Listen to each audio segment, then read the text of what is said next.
negative thinking is a major problem. If you're trying to be successful or happy, you have no room for negativity. Big thinking gets rid of negativity. Dreams and visions gets rid of negativity. Now, what you cannot do is bury yourself by using your success compared to other people. See, success is not how far you got, because somebody always further than you. Success ain't how far you got. Success is how far you got from where you started. Life will push, squeeze, pressure, and attempt to make you bend at the knee. Some become a victim to life. Things happen, pain, heartache, loss. We can either be the victim or the victor to these situations. So until your mind is open to the possibilities that I can do this, you would never be able to do it. Once the mind starts to believe it can be achieved, it then, only then, does it start to break down tactically how we can do this. Until then, you're gonna always lose. For me to understand, for me to be better, for me to be stronger, I must learn to suffer a little bit. I must learn to struggle a little bit. I cannot reap the rewards of success without understanding about struggles. If you want to go somewhere that only you would go, if you want to create something new and really live a life that was meant for you, because it's literally crafted by you, you have to take the first steps on faith. If you have a dream, don't just sit there.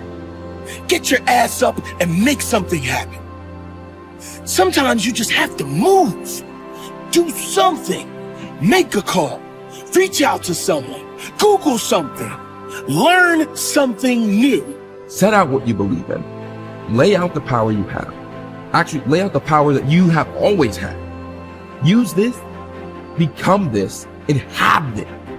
Your power can take you, put you on your path to your success, to the place where you succeed.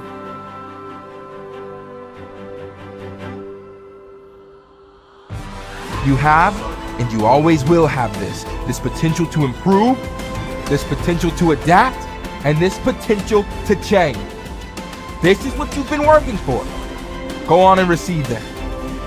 Trying to get insight and see life as a puzzle, and your goal in life is to seek the adventures that piece the puzzle together.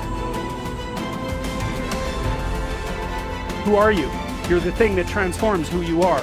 Now, you're also who you are, but on top of that, you're the thing that transforms who you are. You are the thing that is, and you're the thing that becomes. And you should put the thing that becomes at a higher place than the thing that is. That means you also have to allow yourself to shake off those things about you that you might be pathologically attached to, habits and people, for that matter, ways of thinking, all of those things. You have to allow yourself to shake those off, and that's more like a burning. That's why the phoenix is the symbol that it is, right? It's old and it deteriorates, it bursts into flame, and then it's reborn. It's like, well, do you want to be reborn? It's like, it's not the question. The question is, do you want to burst into flame? And the answer to that generally is no. But that's the wrong answer. The right answer is you let all that nonsense burn away. And you might say, well, I don't know what I should leave behind. And the answer to that is, that's a lie. You know some of the things that you should leave behind.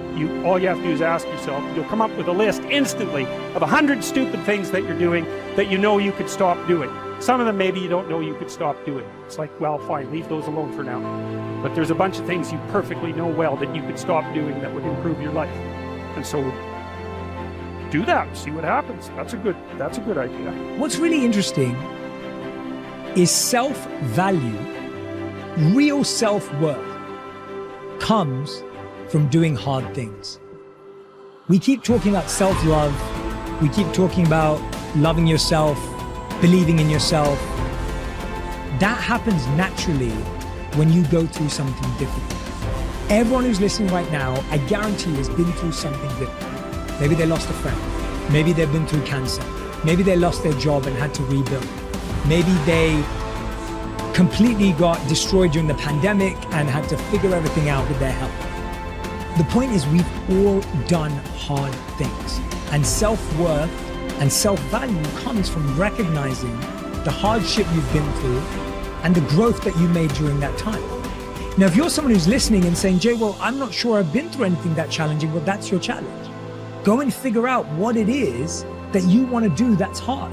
Is it developing a new skill? Is it getting a qualification? Is it starting that business or dream that you've always wanted to do? What's that difficult thing you're going to do on your own, with your friends, with the support of whoever's around you, but not with the crutch or the handicap of a partner? What are you going to build as a skill, as a tool, as a value yourself that's going to make you say, I've done something? And that's the beginning of it. The beginning is, I've done something and I did that and I can do that. And when you do that, yes, there's going to be, you're going to validate the wrong things. You're going to give yourself praise for the wrong things. You're going to go through ego. You're going to do all of that. But there's still a belief, if I can do hard things, I can do hard things by myself. And I know what value I bring to a relationship.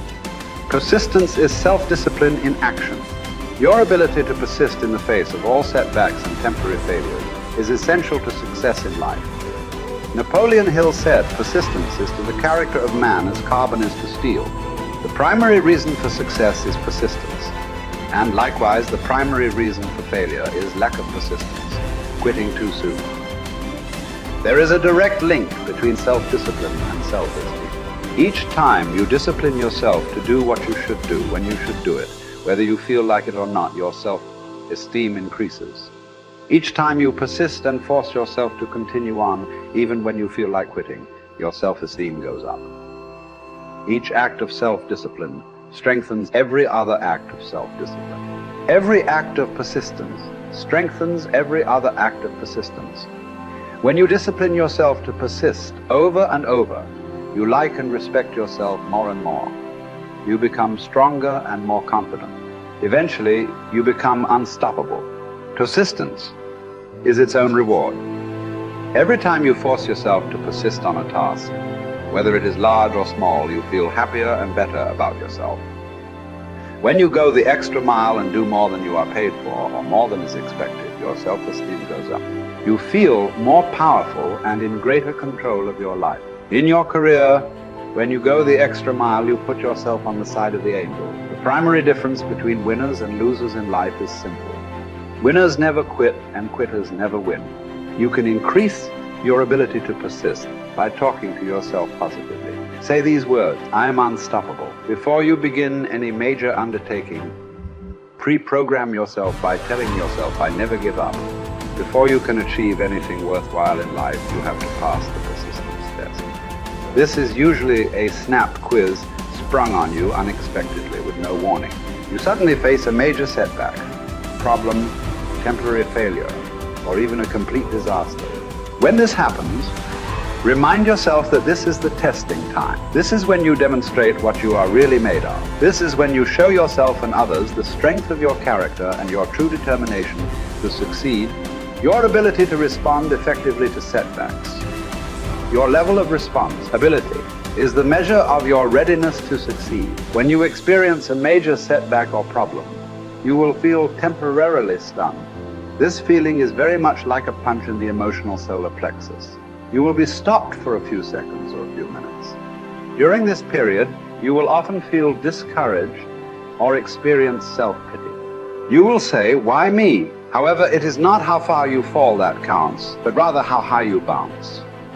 Your aim is to bounce back as quickly as possible. Resilience in the face of unexpected reversals is vital to long-term success.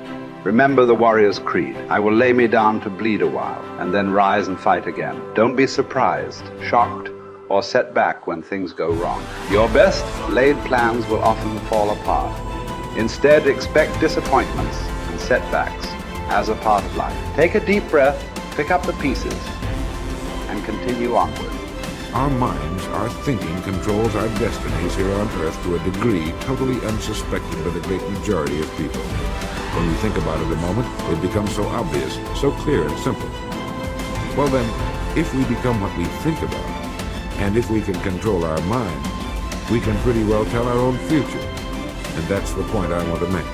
That's what I meant when I said earlier that each one of us is the architect of the structure fashioned by our years.